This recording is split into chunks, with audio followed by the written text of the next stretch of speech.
न जाने कितने ऐसे टाइम टेबल हमने अपने कागजों में बना रखे हैं। सुबह 5 बजे उठ के पढ़ाई करूंगा। नहीं नहीं, मैं तो रात भर पढ़ाई करूंगा, जगराता करूंगा। दिन में 16-16 घंटे पढ़ाई करूंगा, केवल 5 घंटे सोऊंगा।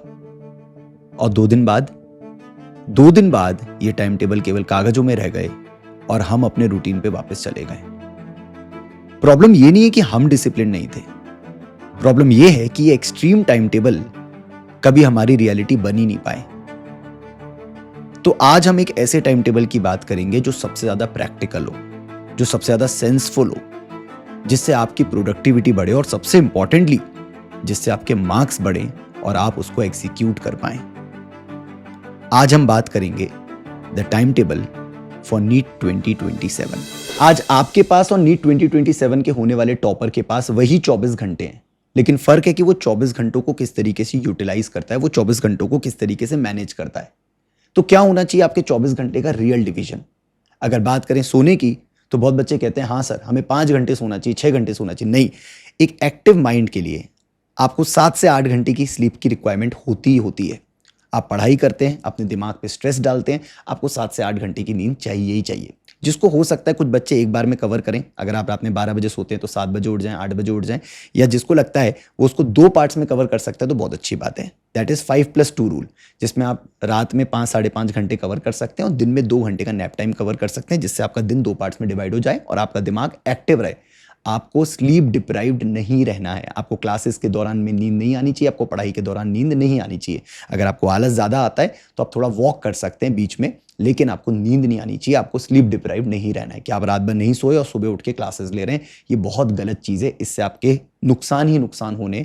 क्लासेस के दौरान भी आपको लेक्चर समझ में नहीं आएगा और रात में आपकी नींद पूरी ना होने की वजह से आपके ना क्वेश्चंस बनेंगे, ना आपके दिमाग में कोई बात बैठेगी। अगर बात करें पढ़ाई की, तो पढ़ाई बहुत बच्चे कहते हैं हाँ 16 घंटे पढ़ना है। नहीं नहीं, 16 नहीं, 15 घंटे पढ़ना है, 14 घंटे पढ़ना है। ना 16 घंटे पढ़ना है, ना 15 घंटे पढ़ना है, ना 14 घंटे पढ़ना है। आपको कंसिस्टेंटली 10 घंटे पढ़ना है। अब जब मैंने वर्ड बोला कंसिस्टेंटली, इसका मतलब ना संडे देखेंगे हम लोग, ना मंडे देखेंगे, ना ट्यूसडे देखेंगे, ना होली देखेंगे, ना दिवाली देखेंगे, ना कोई पर्व देखेंगे। हमें 10 घंटे यहां से नीट तक पढ़ना है।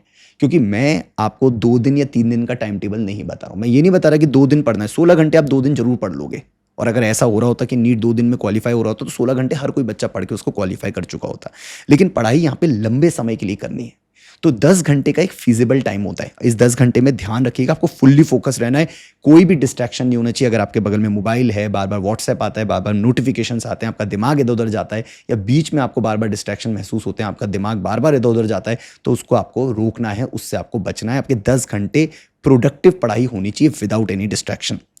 एक्सरसाइज भी करना जरूरी है। मैं हमेशा बच्चों से बोलता हूं 15-20 मिनट 25 मिनट की वॉक करिए, 10-15 मिनट की कोई और एक्सरसाइज करिए। अपने को एक एक्टिव रूटीन में रखने के लिए, अपनी बॉडी के चीज़ों को मेंटेन करने के लिए आपको 40 मिनट से लेकर 45 मिनट्स तक एक्सरसाइज करनी है। इसका मतलब बिल्कुल नहीं है कि आप जिम जा करके 2-2 घंटे उसमें वर्कआउट करें, या आप कोई स्पोर्ट्स पे जाकर बहुत ज़्यादा एग्जॉस्ट हो जाएं। अगर आपको एक पर्टिकुलर स्पोर्ट्स पसंद है, आप स्पोर्ट्स कैरी कर सकते हैं। 40 to 45 मिनट्स का टाइम अपने एक्सरसाइज को देना सही रहेगा, जिससे आपका एक हेल्थ जो रहेगा वो आपका फिट रहेगा, उसमें कोई प्रॉब्लम नहीं है। बाकी बचा हुआ टाइम खाने पीने नहाने धोने का जो घरेलू काम है, आप उसके लिए टाइम ले सकते हैं 2 घंटे का, कोई प्रॉब्लम नहीं है इसके अंदर। और जो बचा कुचा टाइम है आप उसमें ब्रेक्स ले सकते हैं, बफर टाइम रहेगा आपका, कोई प्रॉब्लम नहीं है।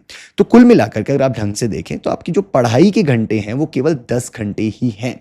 सर लेकिन ये 10 घंटे हम मैनेज कैसे करें, यही तो हमारी प्रॉब्लम है। सर हम ठीक है 10 घंटे आपने बोल दिया पढ़ाई करनी, लेकिन इसको मैनेज कैसे करना है, तो मैं आपको बताता हूं ये 10 घंटे को आपको किस तरीके से मैनेज करना है, क्या क्या पॉइंट्स जो आपको ध्यान रखने हैं। सबसे पहली चीज, आपको 5 घंटे से ज्यादा लेक्चर नहीं देखना है। कुछ बच्चे सोचते हैं 10 घंटे सर ने पढ़ने को बोला है तो 10 के 10 घंटे हम लेक्चर्स देखेंगे। नहीं भैया, 10 घंटे अगर आप लेक्चर देख रहे हैं तो फिर वो केवल आप मतलब बोलते हैं ना, सुन रहे हैं बातें, समझ नहीं रहे हैं, या समझ भी रहे हैं तो आपके दिमाग में उतनी बैठेंगी नहीं वो बातें।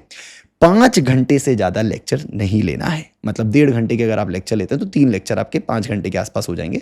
तो आपको 5 घंटे से ज्यादा लेक्चर दिन में नहीं लेना है, क्योंकि इतना ही दिमाग की प्रोडक्टिविटी होती है, इतना ही नई चीजें आप ग्रैब कर सकते हैं, सुन सकते हैं, पकड़ सकते हैं। दिमाग की कैपेबिलिटी है, एबिलिटी है, इतना ही सुन सकता है वो। बाकी 5 से 6 घंटे अगर आप 10 साढ़े 10 घंटे पढ़ सकते हैं बहुत अच्छी बात है, बट मिनिमम 5 घंटे आपको सेल्फ स्टडी पे ध्यान देना है। आपको बैठना है, अपनी कुर्सी पे, अपनी टेबल पे, अपनी जगह पर कोने में बैठ के अपने हिसाब से पढ़ाई करनी है। जो टीचर्स आपको होमवर्क दे रहे हैं, जो टीचर्स आपको काम दे रहे हैं, जो आपको क्वेश्चंस मिल रहे हैं, आपको क्वेश्चंस सॉल्व करने हैं। तो 5 से 6 घंटे आपकी सेल्फ स्टडी का टाइम होना चाहिए। इसमें क्या रिवीजन होगा, कैसा होगा, वो मैं सब बताऊंगा, बट 5 घंटे आपकी पढ़ाई और 5 घंटे आपके लेक्चर्स और 5 से 6 घंटे आपकी सेल्फ स्टडी। नोट्स कब बनाने हैं? बहुत सारे बच्चे 5 घंटे का लेक्चर लेते हैं और फिर 3 घंटे के नोट्स बनाते हैं, अलग से नोट्स सजा सजा के बना रहे हैं। ऐसा गलती नहीं करना है, आप टाइम वेस्ट कर रहे हैं इसी समय से। अगर आप ऐसा करते आ रहे हैं तो आज से इसको बंद कर दीजिए। आपको नोट्स क्लास के दौरान बनाने हैं। अगर आपकी स्पीड थोड़ी स्लो है तो उसको फास्ट करिए। अगर हैंडराइटिंग थोड़ी खराब हो रही है, कोई दिक्कत नहीं, हैंडराइटिंग का नंबर नहीं मिलने वाला। So make notes along with class. अलग से उसको पोस्टपोन मत करिए, अलग से नोट मेकिंग का टाइम मत लीजिए। उसी क्लास के दौरान नोट्स को फास्ट फॉरवर्ड मोड पे बनाने की कोशिश करिए।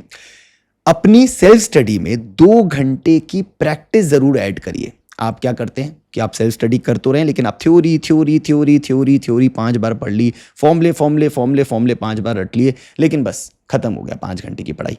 ऐसा नहीं करना है। 2 घंटे की प्रैक्टिस लगानी ही लगानी है। अब अगर आप फिजिकल केमिस्ट्री पढ़ रहे हैं तो फिजिकल केमिस्ट्री के क्वेश्चंस लगाइए, न्यूमेरिकल्स लगाइए। फिजिक्स पढ़ रहे हैं, फिजिक्स के न्यूमेरिकल्स लगाइए। ऑर्गेनिक केमिस्ट्री पढ़ रहे हैं तो ऑर्गेनिक केमिस्ट्री के क्वेश्चंस लगाइए। लेकिन इसमें आपको क्वेश्चन प्रैक्टिस पे बहुत ध्यान देना है। आप बिना क्वेश्चन प्रैक्टिस के केवल नोट्स पढ़ पढ़ के, थ्योरी पढ़ पढ़ के काम नहीं चलेंगे। तो आपका जो 5 घंटे सेल्फ स्टडी के हैं उसमें आपको नोट्स मेकिंग नहीं करनी है, क्योंकि नोट्स मेकिंग आपने लेक्चर के दौरान कर ली है। 2 घंटे की आपको प्रैक्टिस का टाइम देना है और 45 मिनट्स आपको रिवीजन का टाइम देना है। अब ये बहुत इंपॉर्टेंट टाइम है।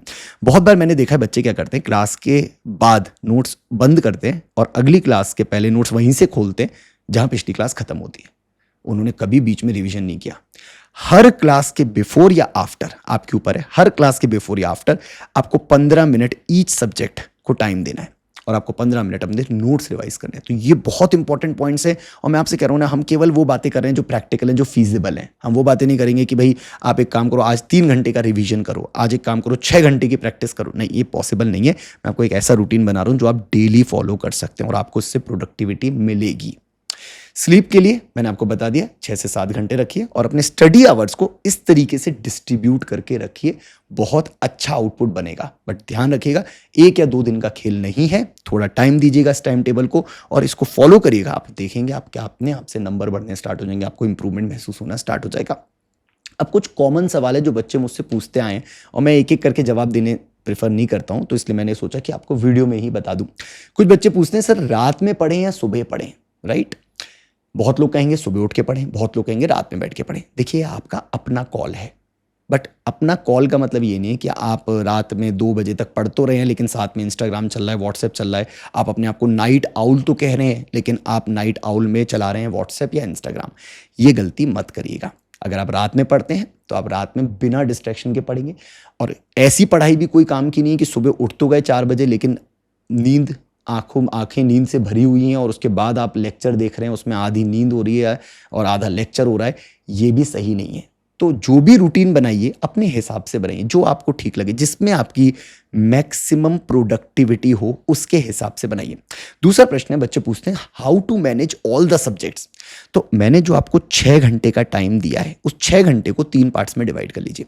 2 घंटे फिजिक्स, 2 घंटे केमिस्ट्री, 2 घंटे बायो। अब कुछ बच्चों की बायो अच्छी होती है पहले से ही, फिजिक्स थोड़ी सी कमजोर होती है, तो वो बायो के टाइम को कम कर सकते हैं, उसको 1.5 आवर्स तक कर सकते हैं और फिजिक्स का टाइम यहाँ पे 2.5 घंटे तक कर सकते हैं। तो आप वीक सब्जेक्ट को थोड़ा आगे रखें, खासकर बच्चों की फिजिक्स में दिक्कत आती है तो जिसमें ज़्यादा प्रैक्टिस लग रही, जिसमें टाइम ज़्यादा कंज्यूम हो रहा है उसको थोड़ा आगे रखिए। और जो आप जल्दी रिवाइज कर पाते हैं, जिसके क्वेश्चन आपसे जल्दी हो जाते हैं, आप उसको थोड़ा कम टाइम दे सकते हैं इन कुछ महीनों में। तो 3-4 महीने, 5 महीने का टाइम टेबल बहुत अच्छे से काम करेगा। बाकी दिन कैसा दिखना चाहिए तो मैं आपको वो चेक पॉइंट्स बताता हूँ। इन चेक पॉइंट्स को नोट कर लीजिएगा इसी समय, क्योंकि ये चेक पॉइंट्स आपके बहुत काम आएंगे। आपको दिन में 7 से 8 मैं चेक पॉइंट्स दे रहा हूं। ये चेक पॉइंट्स अगर आप टिक हो गए तो मान लीजिए आपका दिन प्रोडक्टिव रहा। तो सबसे पहले 3 स्लॉट्स रखते हैं क्लास के, 1.5 आवर्स, 1.5 आवर्स, 1.5 आवर्स और 15-15 मिनट का इनका ब्रेक। तो 15-15 मिनट का इनका ब्रेक है। अगर आपकी क्लास लगातार नहीं होती तो कोई बात नहीं, बट अगर लगातार क्लासेस होती हैं तो 15-15 मिनट का break. Okay, now comes the study slot number 1। तो 3 क्लास आपने ली, 3 टिक मारे आपने अपने टाइम टेबल पे कि भाई तीनों क्लास मेरी सही रही, मैंने तीनों क्लास ली, बिल्कुल एक्टिवली ली, बिना किसी दिक्कत के। अब 3 स्टडी स्लॉट्स हैं आपके पास 2-2 घंटे के। आप इसको कैसे भी एडजस्ट कर सकते हैं। मान लीजिए 2 स्टडी स्लॉट आपने रात में एडजस्ट कर लिए, एक स्टडी स्लॉट आपने सुबह एडजस्ट कर लिया। आपकी क्लास अगर शाम को होती है तो आपने 2 स्लॉट सुबह रख लिए, एक रात में रख लिए, वो आप अपने हिसाब से एडजस्ट करिए। लेकिन 3 स्टडी स्लॉट्स आपके पास होने चाहिए 2-2 घंटे के। अगेन ये 3 अलग सब्जेक्ट के होंगे, पीसीबी। एक स्लॉट आपका फिजिक्स का होगा, एक केमिस्ट्री का, एक बायो का। हर दिन तीनों सब्जेक्ट को मैनेज करना है, यही तो गेम है। अगर आप एक भी सब्जेक्ट मिस करते हो, एक भी स्लॉट गायब करते हो तो वो गलत है। हाँ, आप टाइमिंग एडजस्ट कर सकते हो, एक स्लॉट को 2.5 घंटे का कर सकते हो तो एक स्लॉट को 1.5 घंटे का कर सकते हो, लेकिन तीनों स्लॉट्स होने ही चाहिए दिन में। And last, your exercise slot 45 minutes का आपका एक्सरसाइज स्लॉट रहेगा एंड स्लीप स्लॉट आपका 7 घंटे से 8 घंटे का आपका स्लीप स्लॉट रहेगा। बस आपका टोटल टाइम टेबल में ये चेकलिस्ट होनी चाहिए। ये 8 पॉइंट्स हैं, आप 8 पॉइंट्स अभी के अभी नोट कर लीजिए कि आज मेरा स्टडी स्लॉट नंबर 1 हुआ या नहीं हुआ, 2 नंबर का हुआ नहीं हुआ, 3 नंबर का आज मेरी तीनों क्लास हुई या नहीं हुई। किसी बच्चे की किसी दिन 2 क्लास हैं तो वो स्टडी स्लॉट में कन्वर्ट कर सकता है एक स्लॉट को। तो आप एक क्लास स्लॉट को स्टडी स्लॉट में कन्वर्ट सकते हैं, या हो सकता है किसी दिन किसी बच्चे की ज़्यादा क्लास हो तो वो स्टडी स्लॉट को क्लास स्लॉट में कन्वर्ट कर सकता है। तो ये इंटर कन्वर्टेबल है, क्योंकि फायदा एट द एंड आपका ही होना है। तो ऐसे टाइम टेबल की तरफ चलिए जो आपके हिसाब से चले। आपको टॉपर्स के टाइम टेबल को छापने की जरूरत नहीं है, आपको अपना टाइम टेबल बनाने की जरूरत है। और आपके दिमाग में टाइम टेबल होना चाहिए, आपकी रियलिटी में टाइम टेबल होना चाहिए, ना कि इन कागजों में। इन कागजों में हमें टाइम टेबल नहीं चाहिए।